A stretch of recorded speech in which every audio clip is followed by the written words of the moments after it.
respondiendo tus preguntas. Un saludo, soy Marta Salgado y hoy, como todas las semanas, respondo a tus preguntas.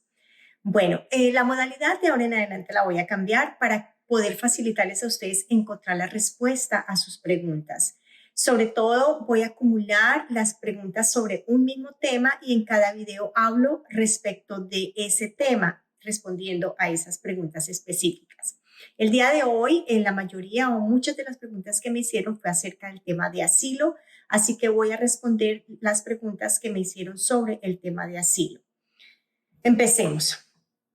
La primera pregunta dice, soy venezolano y tengo residencia en España, ¿puedo pedir asilo? Bueno, este es un tema muy importante.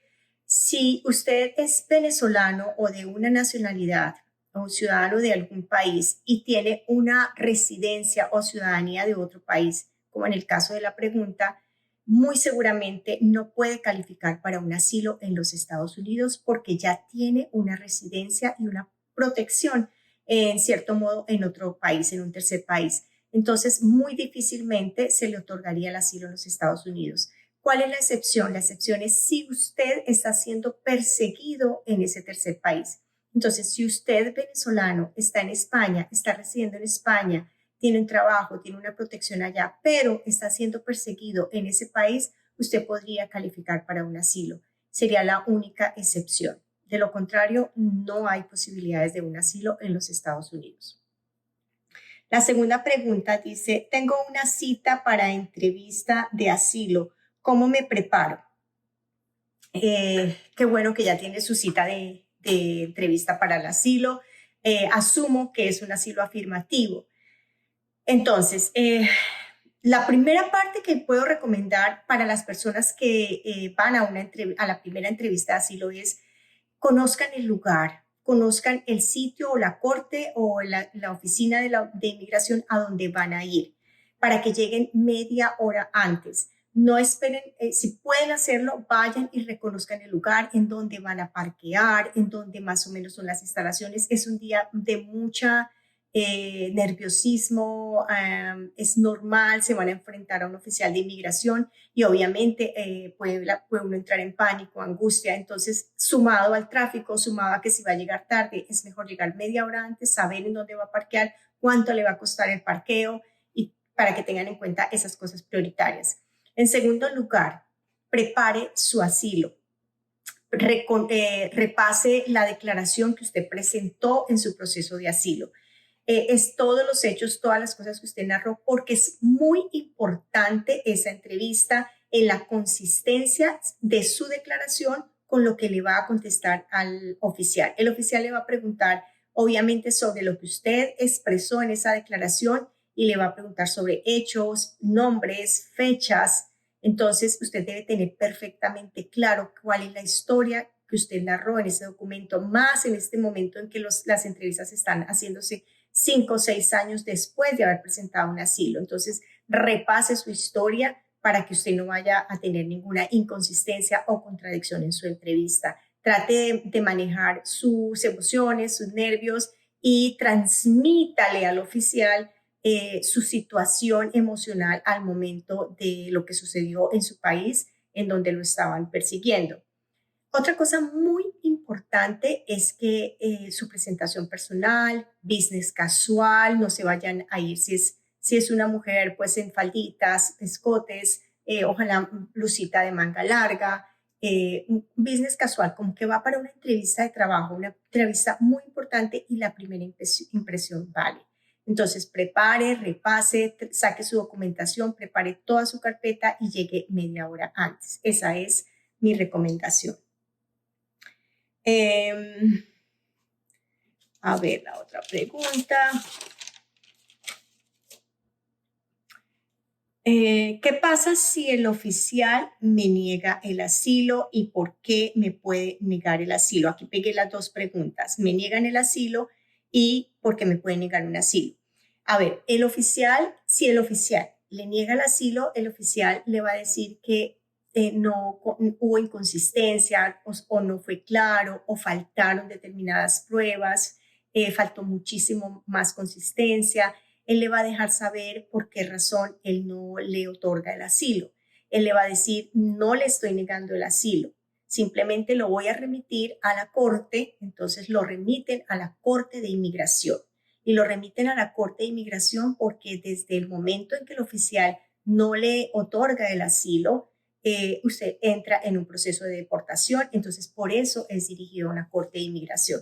Pero en esa Corte de Inmigración, usted va a sustentar su asilo con la ventaja de que ya el oficial de inmigración le dice cuáles son los problemas que tuvo en esa primera entrevista. Entonces, la primera entrevista es, no, tengo dudas, no estoy convencido, no sé, mejor que un oficial lo decida, y por eso usted debe contratar un abogado, conseguir asesoría para que en esa entrevista, para que esa cita en la corte vaya acompañado y pueda sustentar el asilo y enmendar los errores que tiene en esa primera entrevista.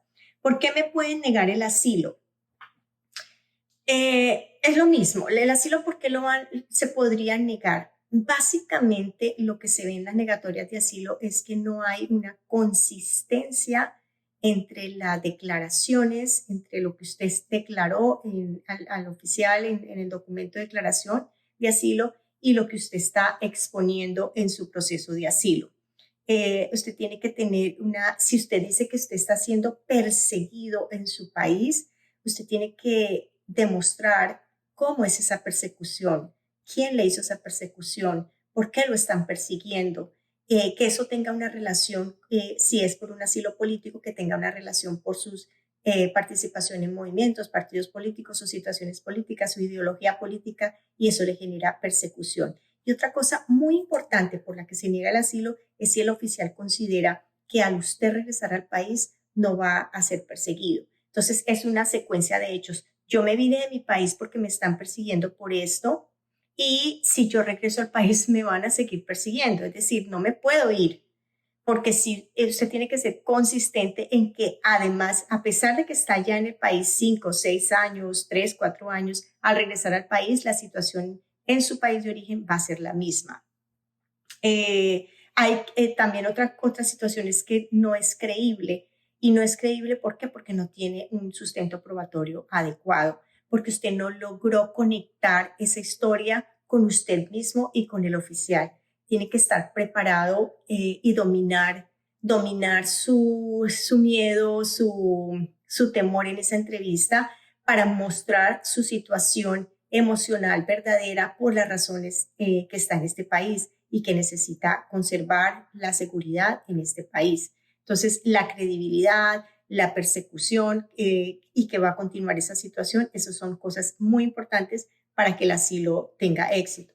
Es muy importante que usted se prepare para la entrevista. Si usted se prepara su historia, si es consistente con los hechos, las narraciones, y esas narraciones además están corroboradas por pruebas, muy seguramente le va a ir bien con su asilo. Otra pregunta, se venció mi visa de trabajo, llevo 3 años en USA, ¿puedo aplicar asilo? Ok, se venció la visa de trabajo, tenía una visa de trabajo, lleva 3 años en los Estados Unidos y si puede aplicar para el asilo, lamentablemente no. Recordemos que para el asilo se tiene 1 año a partir de la entrada al país. Si se pasa ese año no se puede aplicar al asilo. No pude adjuntar mis pruebas al proceso de asilo. ¿Qué debo hacer? Si usted, bueno, es entendible que muchas veces se presenta el proceso de asilo y las personas no tienen las pruebas, no tienen las documentaciones y deben presentar el proceso. Debe presentar las pruebas, todas las pruebas que tenga, una semana antes de su entrevista.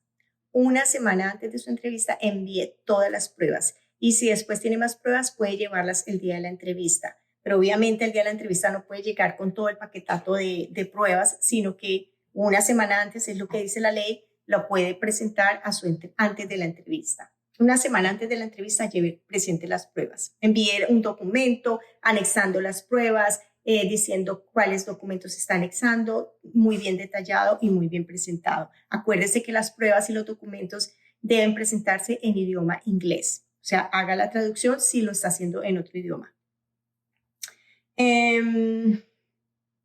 Mi esposo pidió asilo, pero nos estamos divorciando. ¿Qué puedo hacer?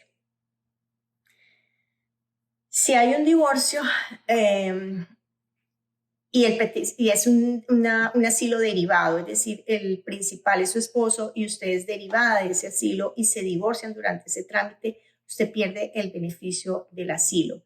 ¿Por qué? Porque ese asilo se lo están otorgando por ser un asilo derivado.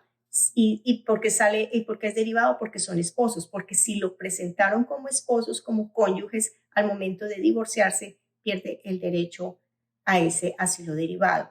Usted tendría que presentar un nuevo asilo. Pero habría el inconveniente de que si ya ha pasado un año después de su ingreso al país, no está dentro del término legal para presentar su asilo. Así que antes de tomar una decisión de divorcio, es muy importante considerar todas las consecuencias que esto puede tener. Entonces, es para que lo piensen muy bien. No es que tengan que estar casados y vivir cualquier circunstancia porque dependen de ese proceso de asilo, pero sí pensar en cómo arreglar las situaciones para que los efectos migratorios no sean tan difíciles. Bueno, hasta aquí las preguntas del día de hoy. Espero que les haya gustado y les haya contestado sus inquietudes. Nos vemos en un próximo video. Dele like, suscríbase al canal y comparta la información.